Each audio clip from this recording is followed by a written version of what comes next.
You know JBay, when I think of it, I think of the fynbos firstly. You just smell it. And then I just think of that wall. It just stretches ahead of you endlessly. And you're just driving that high line across the face, and that wall is just stretching and it's feathering and it's endless. Surfing supers every day, you definitely take it for granted. Sometimes you just get these special swells that just roll up the coast and sort of gives you like a reality check on how good supers actually is. We started the super trial 2014 with WSL coming back to town with the JBay Open, and we wanted to make sure that we get some local talent in the mix there during the Open. So the local JB club hosted an event, just a quick 4 or 5 hour event, and yeah, we always try and make sure there's good waves in the mix, and yeah, get the guys a chance to earn some dollars, number one, during the Open, and some camera time.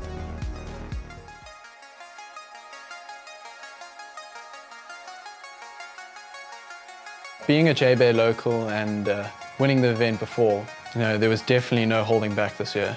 I knew that there was going to be a couple guys that would do really well out at supers. You know, a couple guys like Dale Staples, Matt McGillivray, Stephen Sawyer, you know, they're all locals out there, and local knowledge definitely pays off. There were also a couple guys that are coming through the ranks that were also, you know, going to be huge threats out there. And a couple top contenders on the QS that were also in the super trial, such as Beric de Vries, Mikey February, David van Zyl. Yeah, those guys are really good competitors, and they surf JBay really well.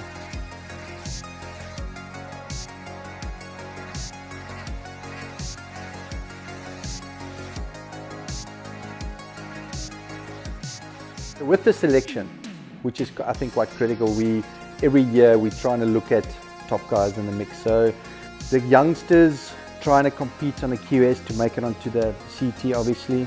So the young, hungry guys are fighting it out. Then we try and mix it up with some older guys, you know, the Emslys and the Deans. Also, you know, make sure that the younger guys are actually up to scratch. You know, compare them to the old dogs, you know, type of thing. As we went into the finals, we saw some of the biggest sets roll in for the day, and yeah, we knew we were going to be in for a good final. So in the beginning of the final, Dale dropped a huge score and got a 9. So I knew straight from the get-go that, you know, I needed to drop a good score, and yeah, from that moment on, I sort of we got caught sitting too far up the point, and kind of just got a couple mid-range scores, a couple 6s, and then Dale dropped another 9. So we knew that we were in combination situation and we needed 2 perfect scores to win the event.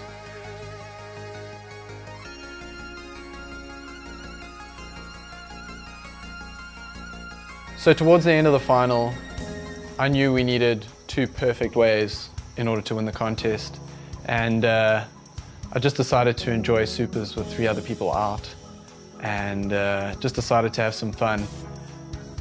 And yeah, this wave came through and I just knew it was going to be so perfect, and I think it was in around the last minute of the heat, and yeah, I just took off and claimed it before the barrel, and yeah, I just knew it was going to be such a perfect wave, and yeah, I just decided to have fun. And yeah, I was really stoked because that wave put me up into 2nd, and even though I didn't win the contest, it was still such a great event, and you know, one that I'll remember forever. So after the contest, I saw the magnitude and the devastation caused by the storm that brought the swell. It puts it all into perspective and brings you back to reality. Just all the people that have helped me along the way and all the things that have contributed to the super trial.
First time I came here was 2 years ago, and I didn't really have any expectations. I was still kind of young and I was just excited to come here.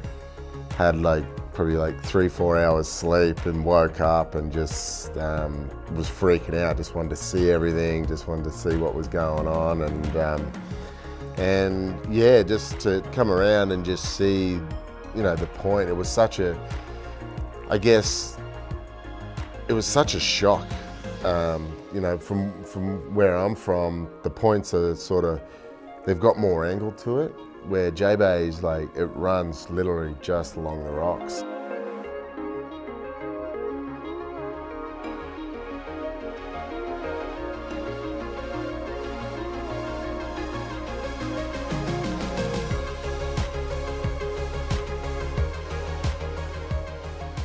I came in really late at night and I'd seen it on the movies and stuff, like the wave and that, but I'd never been here, and so I had high expectations of what it was going to be like. But yeah, when I woke up that next morning and it was pumping, it was just so much better than I ever thought, and yeah, it's just blew me away with how perfect the wave is and how fast it is, but you can make it.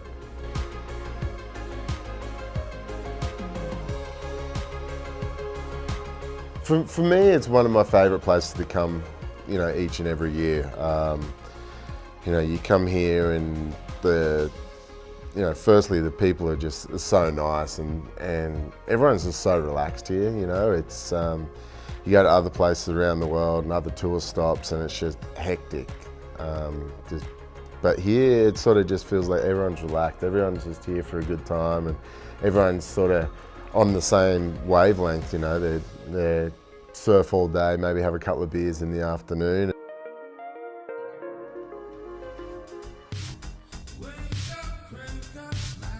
The WSL events have a substantial impact on towns across the world. There's 11 WSL events every year, and it's bringing thousands and thousands of people into the community. I mean, I've seen every day thousands and thousands of people on the beach, even during work days.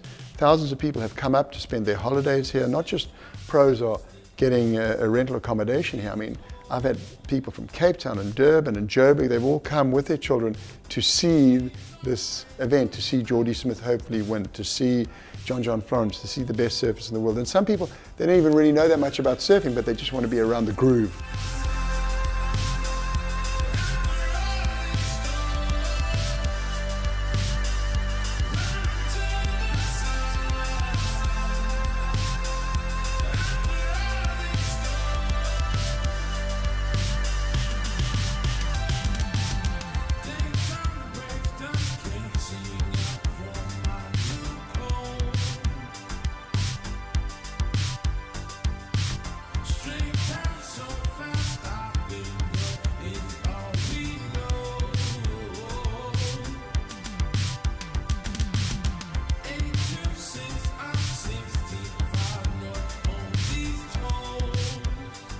Jordy having that perfect heat on Mandela Day, that was just so emotional, and it was so amazing to watch.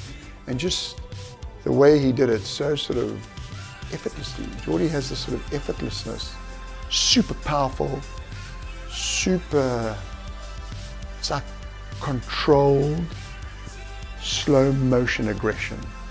But he's moving fast, but he's got it under control, and he just can sense the wave, that he's got all this time in the world, and doesn't he has to look for the right position. It's like he waits for the wave to come to him, and that's a gift too. I mean, that one day when there was the rotator, the shock, the stoppage, it felt like that day was 100 hours long. It was insane. And all the pros were stoked, and you know, everyone here, I think, just, you know, they connect with JBay.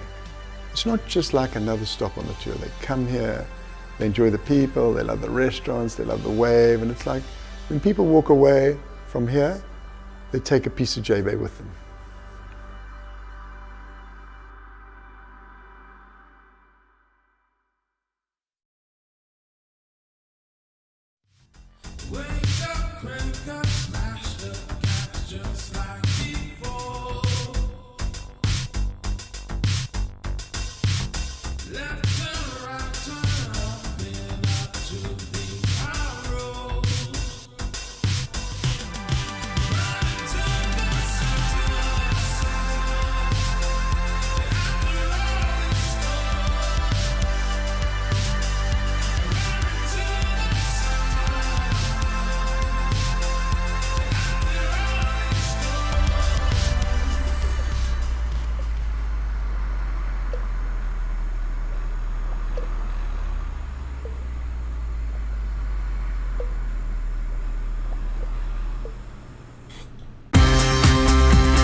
January 23, 1973. President Richard Nixon announces an accord has been reached to end America's military role in the Vietnam War. We today have concluded an agreement to end the war and bring peace with honor in Vietnam and in Southeast Asia. More than 2 years later, South Vietnam falls to North Vietnam, and the country is reunified under communist rule. 1968. North Korea seizes the USS Pueblo, charging the crew of the Navy intelligence ship with being on a spy mission in its waters. Pyongyang releases the crew 11 months later. 1977. The TV miniseries Roots, based on Alex Haley's novel, begins airing on ABC. The saga about an African slave and his descendants in America becomes a ratings and cultural sensation. 2004. Here comes Captain Kangaroo. Bob Keeshan, who entertained children for decades as TV's Captain Kangaroo, dies in Vermont at age 76. And 2005. Johnny Carson, host of The Tonight Show from the 60s into the early 90s, dies in Malibu, California at age 79. Today in history, January 23rd. Sandy Kozel, The Associated Press.